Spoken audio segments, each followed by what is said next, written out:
네, 뉴스 채굴꾼 김현욱 작가와 함께합니다. 어서 오세요. 네, 안녕하세요. 자, 오늘은 어떤 내용 채굴해 오셨습니까? 네, 기획예산처 장관 후보자로 이해운 전 의원이 지명된 이후 여러 논란들이 좀 나오고 있습니다. 그렇습니다. 네, 국민의힘에서는 배신 행위다 이러면서 즉각 제명 조치를 했고 네. 이 반발 움직임이 그런데 국민의힘에서만 나오는 건 아닙니다. 네. 이 여권 내에서도 좀 부적절하다는 주장이 나오고 있습니다. 네. 이해운 후보자의 과거 발언들 때문인데요. 네. 이 발언들을 크게 두 갈래로 좀 나눠서 볼 수 있을 것 같습니다. 네.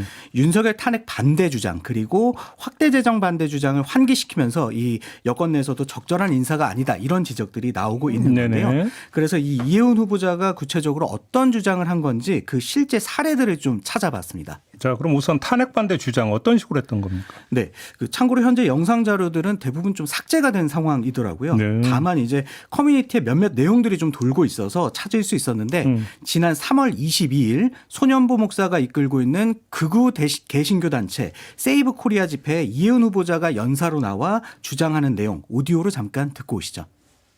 이재명발 탄핵은 불법 탄핵입니다. 그래서 줄줄이 기각되고 있습니다. 1948년에 대한민국 정부가 수립되고 총 21건의 탄핵이 추진됐습니다. 그런데 이재명 한 사람, 이재명 3년 동안 30건의 탄핵이 추진됐습니다. 여러분, 대한민국 역사 내내 있었던 탄핵을 모두 합한 것보다 이재명 한 사람이 밀어붙이는 탄핵이 더 많습니다. 맞습니다. 이렇게 나라를 흔드는 세력이 내란 세력 아닙니까?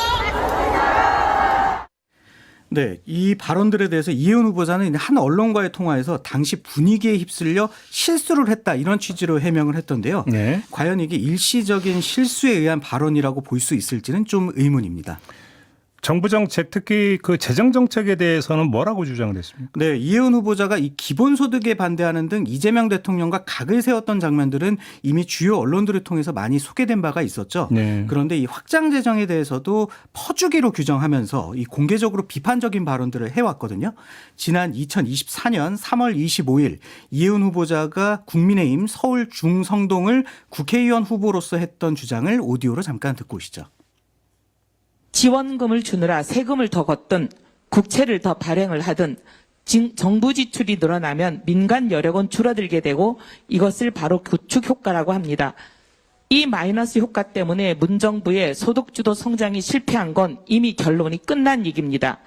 바로 그런 퍼주기 팽창 재정과 통화 정책 때문에 지금의 이 끔찍한 고물가 상황을 초래한 장본인들은 국민 앞에 사죄부터 하시는 것이 순서입니다. 네. 네.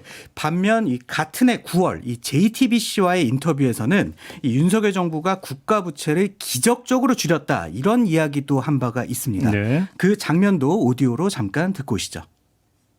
문정부가 어마어마하게 늘려놓은 거를 지금 윤석열 정부가 3년 만에 거의 기적이라고 할 만큼 굉장히 3년에 1.3%밖에 GDP 대비로 안 늘었다는 거는 이거는 뭐 네. 정말 전 세계가 다 기적이라고 그러는 일이거든요.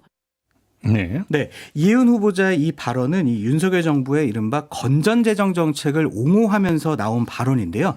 그런데 이와 관련해서 지난달 국회 예산정책처가 윤석열 정부가 건전재정을 내세우며 추진했던 감세, 긴축재정 때문에 이 재정의 지속 가능성이 크게 훼손됐다 이런 지적을 한 바가 있었습니다. 그래요? 네, 그래서 이 이해운 후보자의 이런 과거 발언들은 이 인사청문회 국면 내내 좀 따라다닐 것으로 보입니다. 그러니까 지금 뭐 김현욱 작가가 그 저기 뭐 제시한 사례 자체가 이제 인사청문회에서 입장을 묻는 하나의 이제 거리가 되는 것이겠죠. 네네, 이제 그렇습니다. 어떻게 이야기를 할지 이게 또 좀 관심사가 될 것 같은데요. 네. 그건 어차피 좀 뭐 인사청문회가 열려야 되니까 이런 발언을 한 적이 있었다라는 점만 좀 전해드리면서 오늘 이야기는 좀 마무리 좀 해야 될 것 같습니다. 수고하셨어요. 네, 감사합니다. 네, 김현욱 작가와 함께했습니다.